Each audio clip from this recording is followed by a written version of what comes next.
The message was old, ancient even, a distress signal that had been screaming through the void for decades, maybe centuries, bouncing from relay to relay, degrading with each echo, but never stopping. It spoke in a language no one had heard for millennia. Most ships ignored it, some deleted it. A few filed it away in forgotten archives, marked caution, possible trap.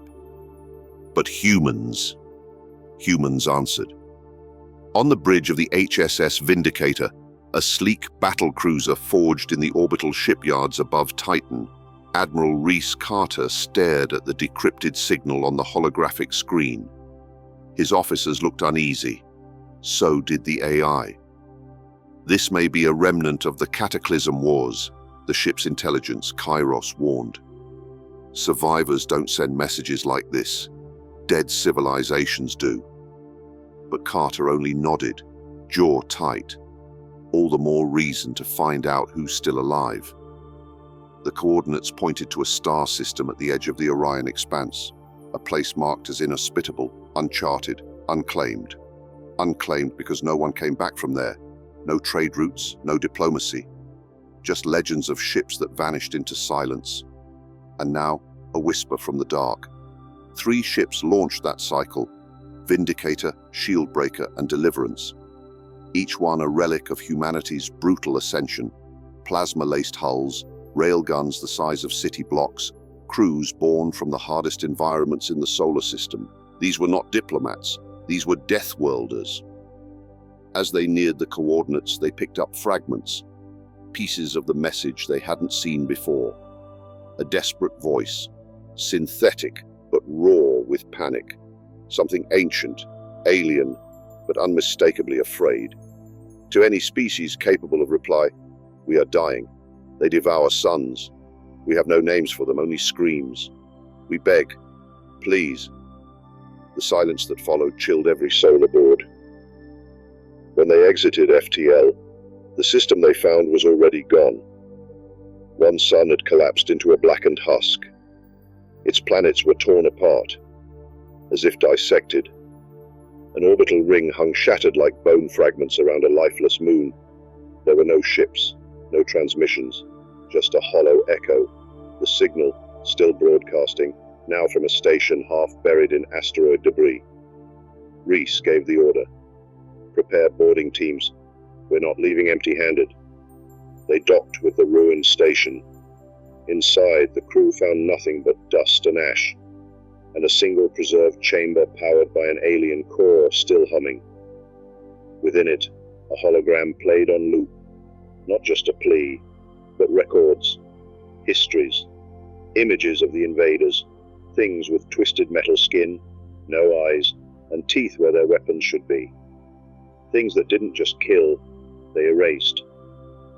Lieutenant Mara Holland, one of the best xenolinguists in the fleet, stared at the last line of alien script, her voice cracking as she translated.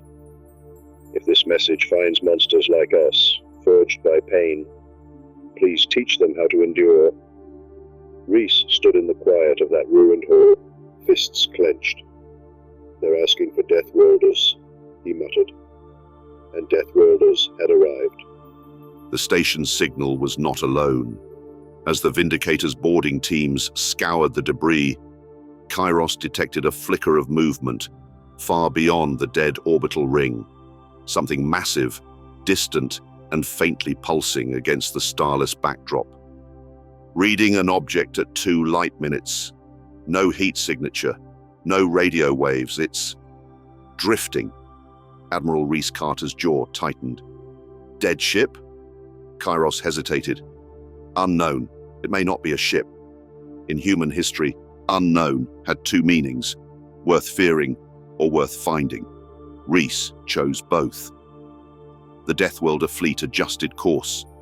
Engines flared like sunbursts as the 3 ships moved as one, silent against the dark. As they approached, sensors lit up in confusion. What they found was neither station nor vessel. It was a shield.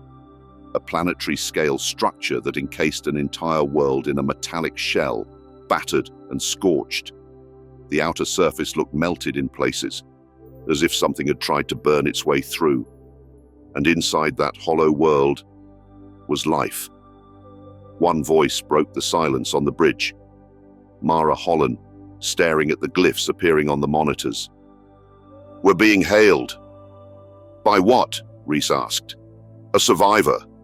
And something else. Something trying to translate." The hologram formed slowly, flickering. A tall, thin alien figure with luminous veins like bioluminescent coral and a voice like breaking glass. It wasn't speaking English, but Kairos translated in real time. "You came, gods of iron. We sent the call, long ago." The being was shaking, crying perhaps, or cracking under the effort of communication. "We sealed ourselves in this shell to hide, to wait, but they found us anyway. We held them off for one cycle. We lost billions. And now we send this final plea. If you are of Death Worlds, come to kill or come to save. Either is mercy." Reese leaned forward. "We're here because you asked for monsters like us." The alien fell silent, then lifted a hand, a gesture of reverence or surrender. "Then we give you the coordinates." A star map bloomed above the bridge, dozens of worlds, each marked in red. Worlds under attack, dying, or already gone. At the center, a storm, a singularity of activity, the enemy's origin point. Kairos began translating the alien term, the hungering quiet. They don't speak, they don't demand, they just take. At that moment, a tremor passed through the fleet's sensors, an incoming anomaly, not from the shell world, but behind the human fleet. A rupture in space. Then, a thing came through. Not a ship, not alive, but a construct of absolute malice, insectoid limbs wrapped in dark armor, trailing ionized gas like blood mist. Its movement wasn't flight, it drifted with impossible angles, disobeying gravity itself. "Contact inbound," Kairos said. "We've been followed." Reese didn't hesitate. "All batteries, fire." The first strike from the Vindicator's forward cannon lit up the void, slamming into the creature with a flash that should have atomized anything material. But it didn't die. It didn't even bleed. It simply changed, unraveling and then reforming closer, as if space itself had betrayed human physics. The fleet unleashed everything: torpedoes, railguns, plasma bursts. But the creature was already inside the shield perimeter. Then, it stopped. It hovered outside the shell world and watched. From within the ship, Mara whispered, "It doesn't want the humans. It's afraid of what we might become." And for the first time in galactic memory, the apex predator of a dying galaxy turned back, not from pity, but from fear. Reese stared at its vanishing form. "Now we know what we're fighting," he growled, "and it knows. We've arrived." The creature had fled, but silence didn't return. Inside the shell world, something had awakened. As if sensing the encounter with the predator, the ancient systems deep below the planetary crust rumbled to life. Dust-shrouded corridors, long-forgotten cryo-chambers, and subterranean libraries of decayed memory blinked open. The humans weren't just visitors anymore. They were participants in something older than Earth's wars, older than the stars mapped by any empire. Admiral Reese Carter stood with his away team in the ancient heart of the planet, inside a vault that had survived solar flares, bombardments, and time itself. The walls pulsed with symbols that reminded him not of alien code, but warnings, the kind soldiers scrawled in blood when bullets ran dry. At the center of the room, a dais. Upon it, a humanoid skeleton sat upright in armor that looked frighteningly similar to human combat exosuits, though older by tens of thousands of years. Kairos translated the inscription etched onto the helmet in fractured glyphs.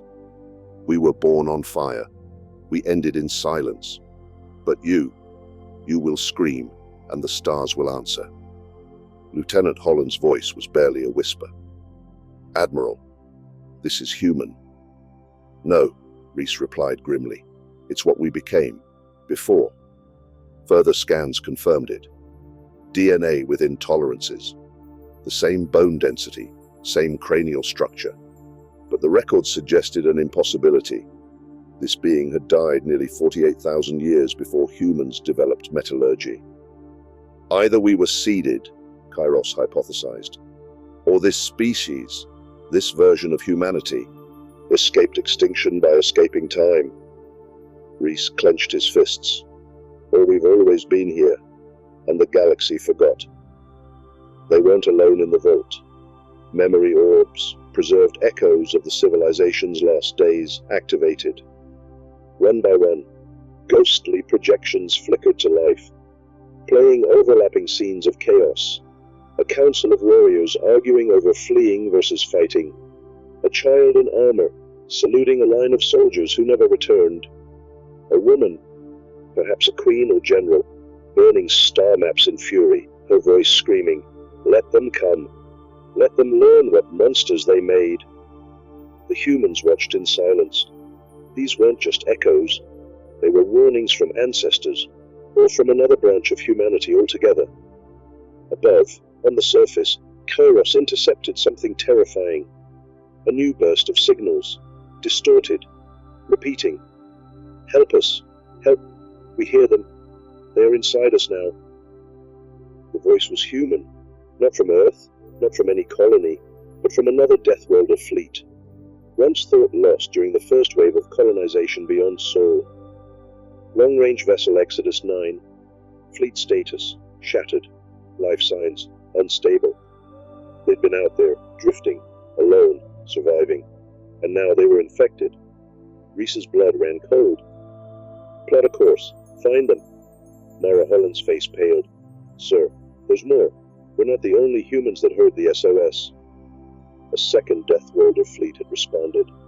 Not Earth's, not from Mars, not even Sol. Another human faction, one that never rejoined after the last galactic war, and they were already engaging the enemy. Reese stared out at the shielded stars, now blinking with new signals, desperate cries, distress calls, and one chilling transmission from Exodus 9. They don't fight like machines. They fight like memories. They wear the faces of people we lost. Tell Sol Command, they've learned to lie.